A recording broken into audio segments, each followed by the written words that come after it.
जय संविधान, जय भीम, महात्मा गांधी की जय, गोडसे मुर्दाबाद।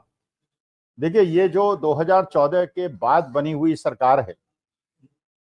बड़ी तरीके से, बड़े सलीके से पूंजीपतियों के, गोदी मीडिया के और कुछ गुजरात लॉबी के राजनीतिज्ञों के गठजोड़ से बना हुआ जो एक त्रिकोण था,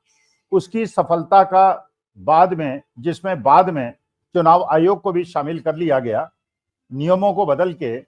2014 का चुनाव तो चलिए कांग्रेस के खिलाफ एक फिजा थी, एक हवा थी जो अन्ना हजारे ने बनाई थी, अरविंद केजरीवाल ने बनाई थी, आरएसएस ने बनाई थी। लेकिन 2019 और 2024 का चुनाव पूरे देश को यह परेशान करता था कि ये चुनाव में आखिर हुआ क्या। बीजेपी के खिलाफ लहर बह रही थी और बीजेपी जीत कैसे गई, अंदाजा था लोगों को कि क्या हुआ है। लेकिन ये जो गठजोड़ था, गोदी मीडिया, देखिए देश की बहुत बड़ी जनसंख्या आज भी गोदी मीडिया को देखती है, उसके बाद विकल्प नहीं है। और गोदी मीडिया की भी रीच करीब करीब अब तो कम होती जा रही है, लेकिन इसके बावजूद जितनी यूट्यूबर्स की रीच है उतनी ही करीब करीब गोदी मीडिया की रीच है। और गोदी मीडिया, मानी बात है कि वो लोग देखते हैं जो कि थोड़े दूर दराज एरिया में रहते हैं, गांव में रहते हैं, ग्रामीण क्षेत्रों में रहते हैं,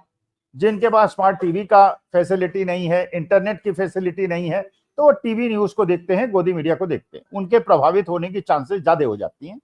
जब सारे के सारे गोदी मीडिया, सारे कहने वाले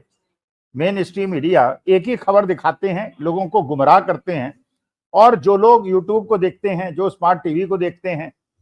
उन लोगों में तो भ्रांति दूर हो गई, लेकिन गोदी मीडिया को देखने वालों में अभी भी ये उन्हें लगता है कि विदेश में मोदी जी का डंका बोल रहा है।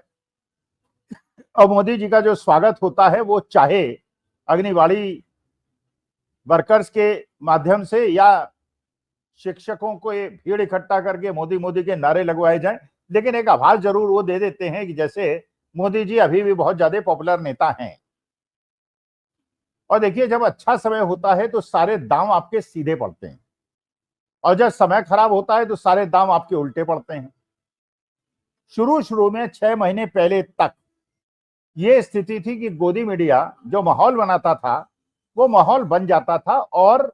भारतीय जनता पार्टी के पीएमओ से जो उनके पास मैसेज आता था, सारे के सारे गोदी मीडिया नैरेटिव सेट करते थे, वो नैरेटिव सेट हो जाता था और इंडिया गठबंधन वाले उस पर रिएक्ट करते थे। यूट्यूबर्स प्रयास करते थे, काफी प्रयास से उन्होंने गोदी मीडिया का मुकाबला किया, लेकिन चुनाव आयोग, फिर उसके बाद वोटों की चोरी, और उसके बाद पूंजीपतियों का पैसा, फिर चुनावी बॉन्ड का पैसा, ये एक तरफा लड़ाई थी जिसमें जो लोकतंत्र और संविधान को बचाने वाले लोग थे वो हार रहे थे, क्योंकि समय अनुकूल नहीं। अब देखिए समय ने पलटी कैसे खाई। पिछले 1 महीने से जब ये वोट चोरी की बात अभी तक तो होती है कि ईवीएम में हेराफेरी हो गई, अभी तक तो होती थी कि वोटर लिस्ट में एडिशन डिलीशन हो रहे हैं, लेकिन एक शक जाहिर किया जाता था, कोई प्रूफ नहीं दिया जाता था। और जब ये प्रूफ दिए जाने लगे, जब राहुल गांधी ने कर्नाटका की एक असेंबली कॉन्स्टिट्यूएंसी में 1,06,000 वोट की चोरी का प्रमाण दे दिया, और चुनाव आयोग की जो कमजोरी है उसको अनुराग सिंह ठाकुर और भारतीय जनता पार्टी वालों ने भी रिएटरेट कर दिया, और ये हो गया कि जो कांग्रेस कह रही है चुनाव आयोग अक्षम है, वही बात भारतीय जनता पार्टी के लोगों कह के उसमें मोहर लगा दी। उसके बाद ये पानीपत का चुनाव हुआ। पानीपत के चुनाव में जो सरपंच चुना गया, उसके खिलाफ जो हारा हुआ कैंडिडेट था, सुप्रीम कोर्ट गया। सुप्रीम कोर्ट ने वहां पे वोटों की दोबारा गिनती कराई और उसमें हारा हुआ कैंडिडेट जीत गया। 3 साल तक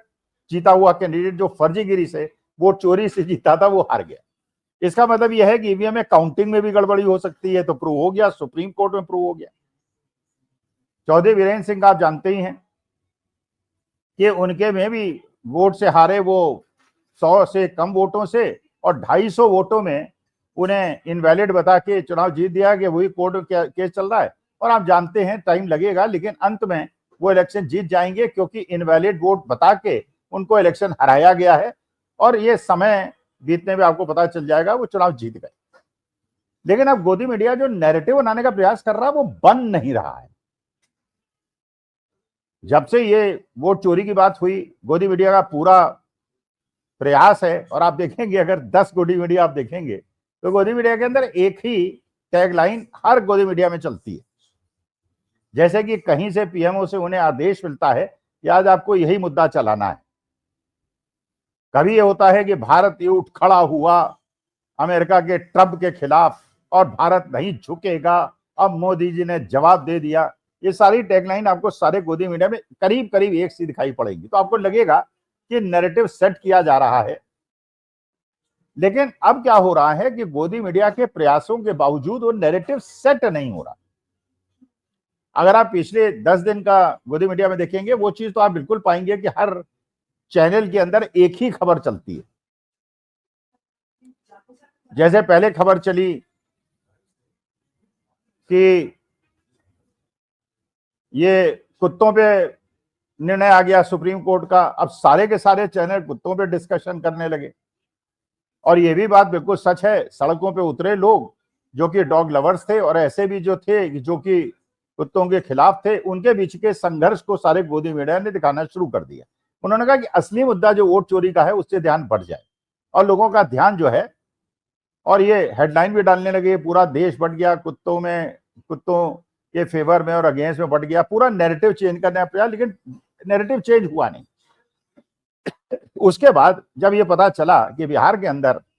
राहुल गांधी 17 अगस्त को वहां पहुंच रहे हैं और तेजस्वी और दीपांकर भट्टाचार्य सब निकलेंगे, सड़कों में निकलेंगे और लाखों लोगों का हुजूम निकलेगा, और पूरे देश के अंदर वैसे ही सड़क जग गई है, पूरे देश को वैसे ही एक चेतना जागृत हो गई है, देश के अंदर लोकतंत्र सुरक्षित नहीं है, संविधान सुरक्षित नहीं है, और उनके वोटों की चोरी हो रही है और एसआईआर के माध्यम से खुलेआम हो रही है। जो पिछले 1 महीने से एसआईआर की जो खबरें आ रही थी और जिसमें पता चल रहा था कि एक एक मकान में 250-250 वोट हैं, एक ही एपिक नंबर के 6-6 वोट हैं, एक ही घर में 250 वोट हैं, एक ही पिता 50 साल का है और बेटे उसके 70 साल के हैं, ये सारी घटनाएं, मरे हुए जिंदा हो गए, जिंदे मरा हो गए, ये सारी चीजें खबरें आ रही थी। तो वो बात जनता तक ये पहुंच गई थी गोदी मीडिया के छिपाने के बावजूद कि बिहार के अंदर हेराफेरी बहुत तेजी से और बड़े लार्ज स्केल पे हो रही है। अब एक नया मुद्दा लिया है कि 17 तारीख को होना था, 16 तारीख को एनसीईआरटी ने ये पुस्तकों में ये परिवर्तन कर दिया और ये एक विभाजन की विभीषिका, और उसमें बताया गया कि जो विभाजन हुआ भारत और पाकिस्तान का, उसके दोषी जो थे वो माउंटबेटन थे, जिन्ना थे और कांग्रेस थी, केवल नैरेटिव को चेंज करने के लिए।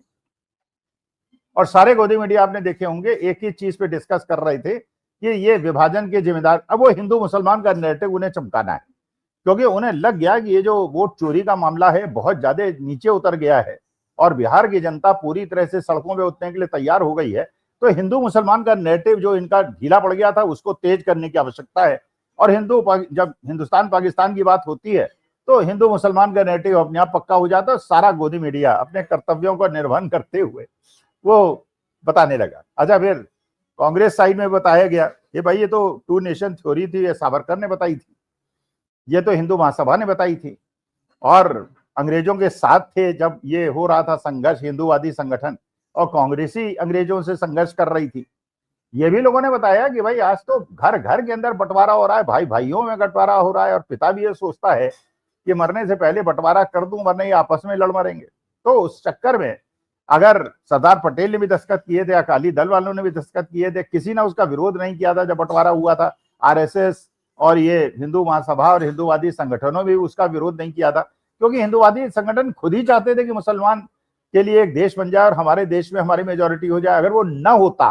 तो आज हमारे देश के अंदर 25 करोड़ मुसलमान हैं, और 25 करोड़ मुसलमान पाकिस्तान में हैं, और 15 करोड़ मुसलमान बांग्लादेश में हैं, और 5 करोड़ मुसलमान अफगानिस्तान में हैं। तो आज जो परिस्थिति है 110 करोड़ हिंदू हैं और 25 करोड़ मुसलमान हैं, तो 70 करोड़ मुसलमान और 110 करोड़ हिंदू होते तो कितनी लड़ाई झगड़ा होता, कितना बवाल होता, कितना देश के अंदर खून खराबा होता। अगर आज हिंदूवादी संगठन और मोदी जी के प्रधानमंत्री के बनने के बाद ही अगर ये लोग बताते रहते हैं कि हिंदू धर्म खतरे में है और सनातन धर्म खतरे में है, ये तो तब परिस्थिति है जबकि 84% हिंदू देश के अंदर निवास करते हैं।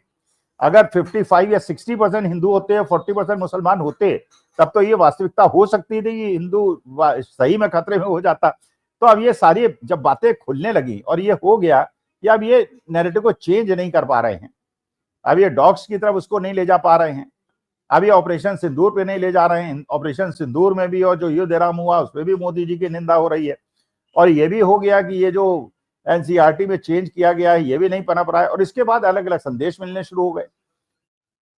जो चंद्रबाबू नायडू हैं उन्होंने एसआईआर का खुलेआम विरोध कर दिया, लेटर लिख दिया। आपको पता है जो कॉन्स्टिट्यूशनल क्लब ऑफ इंडिया का इलेक्शन हुआ जिसमें जनरल सेक्रेटरी में रूडी जी भी 25 साल से वहां जनरल सेक्रेटरी हैं, भारतीय जनता पार्टी के मेंबर ऑफ पार्लियामेंट हैं, लेकिन उनके खिलाफ अमित शाह जी ने अपना कैंडिडेट खड़ा कर दिया। अच्छा, अमित शाह जी का उन्हें रूडी जी के समर्थन में नहीं थे, वो तो भारतीय जनता पार्टी तो 2 पार्ट में डिवाइड हो गई और पूरा का पूरा अपोजिशन रूडी जी के साथ हो गया। रूडी जी चुनाव जीत गए और अच्छी खासी मार्जिन से जीत गए, तो अमित शाह जी की हार भी हो गई। अच्छा, इसमें भी एक चीज नोट कीजिएगा, जयंत चौधरी जिनके पास 2 मेंबर ऑफ पार्लियामेंट हैं और जो एनडीए सरकार में आज मंत्री हैं, वो भी कॉन्स्टिट्यूशनल क्लब ऑफ इंडिया की जो इलेक्शन हुआ उसमें वोट डालने नहीं आए। तो एक चंद्रबाबू नायडू ने मैसेज दे दिया, जयंत चौधरी ने भी मैसेज दे दिया। तो जहां पे इंडिया गठबंधन वोट चोरी के आरोप लगने के बाद चुनाव आयोग पे जिस प्रकार से एकजुट हो गया, एनडीए के अंदर गिरावट आ गई, वही रिफ्लेक्ट हुआ कॉन्स्टिट्यूशनल क्लब ऑफ इंडिया के अंदर चुनाव में कि रूडी जी जीत गए और अमित शाह के कैंडिडेट हार गए। तो आज के तारीख में गोदी मीडिया फड़फड़ा रहा है। और आप ये नोट कीजिएगा, मेरी बात को नोट कीजिएगा, एक ही नैरेटिव सारे गोदी मीडिया में एक ही समय चलेगा, पूरी शाम चलेगा, क्योंकि पीएमओ से संभवतः कोई मैसेज आता है और उसके बाद ये लोग नैरेटिव को चेंज करने की कोशिश करते हैं कि लोगों का ध्यान वोट चोरी में न रहे, संविधान को बचाने में न रहे, लोकतंत्र को बचाने में न रहे। लेकिन मुझे लगता है जितनी ज्यादा ये कोशिश कर रही है गोदी मीडिया नैरेटिव को चेंज करने की, भारतीय जनता पार्टी की नैया उतनी ज्यादा मझधार में फंसती जा रही है और परेशानियां बढ़ती जा रही हैं। और ये जो वोट चोरी का मुद्दा है, ये आज गांव गांव शहर शहर एक एक आदमी के दिमाग में उतर गया है। और जिस प्रकार से प्रूफ सामने आ रहे हैं,